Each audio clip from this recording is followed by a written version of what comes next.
अभी जो 2026 2026 में जो आपका एग्जाम होने जा रहा है मैट्रिक का, वो डेट घोषित कर दिया गया है।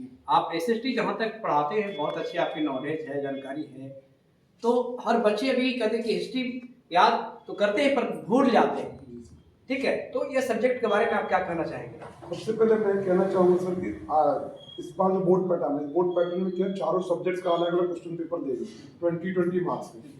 तो चारों सब्जेक्ट जो है इसमें हिस्ट्री, जैसे आपने कहा, हिस्ट्री में क्या है, बच्चों को जो डेट याद करनी है, बोलते डेट में प्रॉब्लम, डेट याद उनको कैसे करना है, क्रोनिकोलॉजिकल ऑर्डर, मतलब एक सीक्वेंस बना लें, कब कौन सी घटना हुई है, उस घटना को यदि उस हिसाब से अगर वो याद करें, ठीक है। घर में जैसे क्या है, वो डेट्स को क्या करें, जैसे मान लीजिए आपने बोला कि पानीपत का युद्ध है, या मान लीजिए फ्रेंच रेवोल्यूशन है, सोशलिज्म है, रशियन रेवोल्यूशन है, ये कब हुआ, तो उनके डेट का क्या करें, सीक्वेंस बना के ईयर वाइज सीक्वेंस बना। जैसे मान लीजिए कि आपका 1776 में अगर कोई रेवोल्यूशन हुआ है तो उसको लिख ले, फिर 1767 में कौन सा रेवोल्यूशन हुआ, 1768 में कौन सा रेवोल्यूशन हुआ, इस तरह से वो सीक्वेंस बना के, और जहां भी वो पढ़ते हैं वहां उसको एक सीक्वेंस बना के रख लें, और डेली उस पर क्या करें, उसको गौर करें, तो निश्चित तौर पर उनको याद हो जाएगा और हिस्ट्री की डेट्स में उनको कोई प्रॉब्लम नहीं आएगा।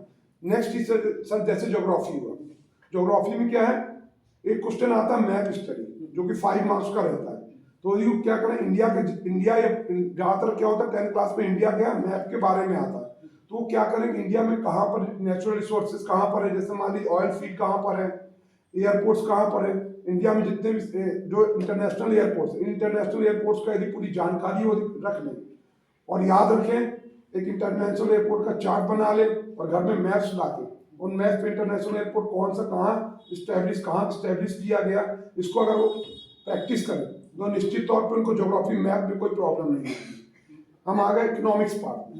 इकोनॉमिक्स पार्ट में क्या है सर, इकोनॉमिक्स में देश की अर्थव्यवस्था के बारे में बहुत सारे क्वेश्चन है। उसमें क्या करना, देश की अर्थव्यवस्था कैसी है, कौन सी इकोनॉमी है हमारी, ठीक है, सोशलिस्ट इकोनॉमी, कैपिटलिस्ट इकोनॉमी कैसी, इसके बारे में स्टडी करना। लास्ट सिविक्स पार्ट्स में सर क्या है, सिविक्स पार्ट इसका मतलब होता है नागरिक शास्त्र यानी जो अपने देश का पूरे इलेक्शन सिस्टम, तो इलेक्शन सिस्टम जो इलेक्ट्रल सिस्टम हो, तो पूरा अपने देश में हर एक बच्चे को नॉलेज है, तो इलेक्शन प्रोसीजर कैसे होता है, अपोजिशन का क्या रोल होता है, मेजॉरिटी पार्टी का क्या रोल होता है, हमारे इलेक्शन कैसे होता है, इसके बारे में स्टडी कर लें। दूसरा, हमारा कॉन्स्टिट्यूशन का डिजाइन कैसे, हमारा कॉन्स्टिट्यूशन कैसे बना, हमारा कॉन्स्टिट्यूशनल फ्रेमवर्क कैसे बना, इसकी अगर वो स्टडी कर लें तो उनको निश्चित तौर पर सिविक्स में भी कोई प्रॉब्लम नहीं आएगी।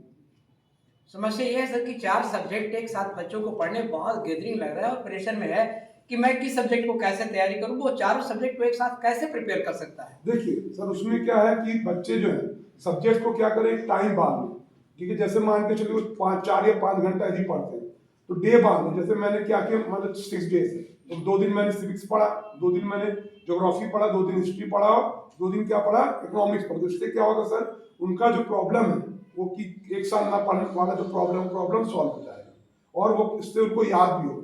नेक्स्ट चीज, मैं एक और चीज ऐड करना चाहता हूँ, बच्चे क्या करते हैं सर, क्वेश्चन को पढ़ते नहीं है और मतलब कुछ का कुछ लिखते हैं। बच्चों के सबसे पहले जैसे क्या है, इसमें आपका इसमें भी केस स्टडी क्वेश्चंस आते हैं, लास्ट में केस स्टडी क्वेश्चंस आते हैं। जैसे आपने मैथ्स में सुना होगा आपने केस स्टडी क्वेश्चन है, इसमें भी लास्ट में केस स्टडी क्वेश्चन है। इस केस स्टडी क्वेश्चन जो है उसको अगर वो अच्छे से पढ़े, सारा कुछ आंसर उसी के अंदर है। इसके बाद 20 मार्क्स ऑब्जेक्टिव जो है उन ऑब्जेक्टिव्स को कर लें। इसके बाद कुछ ऐसे क्वेश्चन जैसे 2 मार्क्स वाले क्वेश्चन जो जनरल क्वेश्चन रहते हैं, उन जनरल क्वेश्चंस को यदि वो समझ के लिखेंगे तो निश्चित तौर पे उनको मार्क्स बहुत अच्छे आएंगे। और वो क्या करें, प्लानिंग वाइज चारों सब्जेक्ट पे प्लानिंग वाइज अगर स्टडी करेंगे तो उनको प्रॉब्लम नहीं होगी, सारे सब्जेक्ट में उनको अच्छे मार्क्स आ सकते हैं। अच्छा सर, कुछ ऐसा सॉल्यूशन है कि हम सब्जेक्ट को ना पढ़ करके भी शॉर्ट टाइम में हम अच्छे प्रिपेयर कर लें और अच्छे मार्क्स उठा लें? कुछ ऐसा सॉल्यूशन आपके नज़र में है, मार्केट में आया है? मार्केट में ऐसा, देखिए बच्चों के अंदर जो मेंटालिटी हम बिना पढ़े पास हो जाएंगे, ये मेंटालिटी तो पॉसिबल नहीं है। उनको तो मेहनत तो करना पड़ेगा, पढ़ना पड़ेगा। हाँ, मेरा इनसे सजेशन है कि ये क्या करें, टॉपिक वाइज पढ़ें। जरूरी नहीं कि पूरे आंसर्स को याद करें, क्योंकि क्या होता है सीबीएसई ने क्या किया, सीबीएसई में जो है if you are written according to the topic, यदि आपने टॉपिक के हिसाब से सही आंसर लिखा है तो आपको मार्क्स मिलेगा।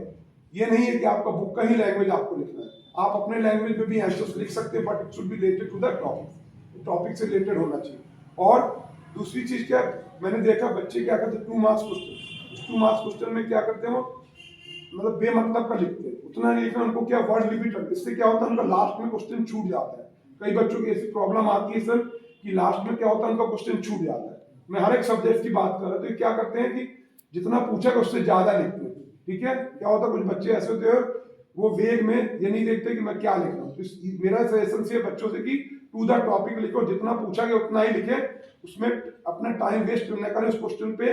नेक्स्ट चीज सर जो बनता है उसको पहले करें, तो उससे क्या होगा सर कि उनको मार्क्स अच्छे मिलेंगे। उसमें अपना टाइम वेस्ट होता है ना उसमें कि अगर क्वेश्चन नहीं बना उसको छोड़ दिए और उसी में पूरा टाइम वेस्ट कर दिए। Okay sir, thank you. Okay sir, thank you.